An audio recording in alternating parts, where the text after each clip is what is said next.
Yang pertama, terlalu sensitif atau hipersensitif. Dia akan menghindari stimulus yang intens. Dan yang kedua, kurang sensitif atau hiposensitif, yang artinya dia akan mencari stimulus yang intens.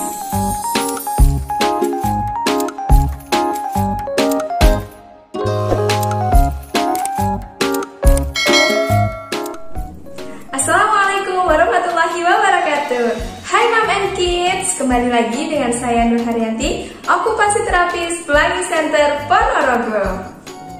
Sebelum masuk ke materi, jangan lupa like, share, dan subscribe ya Moms. Nah Moms, kali ini kita akan membahas mengenai sensori auditori atau indera pendengaran. Nah, sensori auditori berfungsi sebagai input sensori dari suara-suara yang ada di sekeliling kita.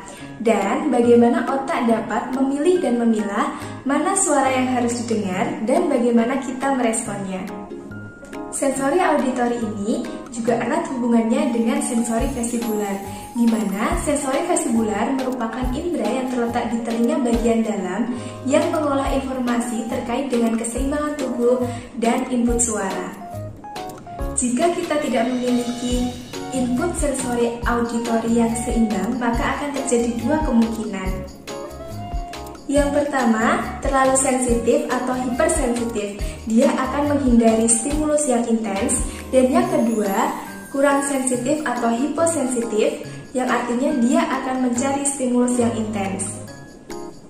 Nah, Moms, kita akan masuk ke ciri-ciri yang hipersensitif. Yang pertama, anak akan merespon negatif suara yang terlalu keras atau berisik. Yang kedua, menutup telinga saat mendengar suara tertentu.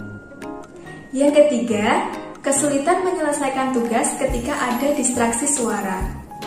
Dan yang keempat, tidak dapat beraktivitas dengan background yang berisik. Selanjutnya, ada ciri-ciri hiposensitif. Yang pertama, tidak dapat mendeteksi sumber suara.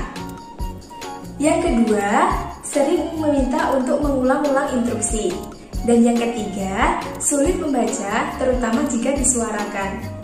Dan yang keempat, tampak cuek ketika orang lain berbicara. Stimulasi sensori auditori ini dapat dilakukan sejak bayi dengan yang pertama, tidak mendengarkan suara elektronik seperti HP, televisi, dan lain-lain. Yang kedua, dibacakan buku.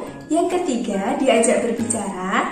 Yang keempat, dinyanyikan. Yang kelima, bermain bel dengan berbagai nada. Dan yang keenam, melakukan aktivitas yang melibatkan vestibular seperti ayunan, jimbol, meniti, dan lain-lain. Nah, itu tadi materi tentang sensori auditori. Jika ada yang ditanyakan, bisa komen di bawah ya Moms. Terima kasih, sampai jumpa.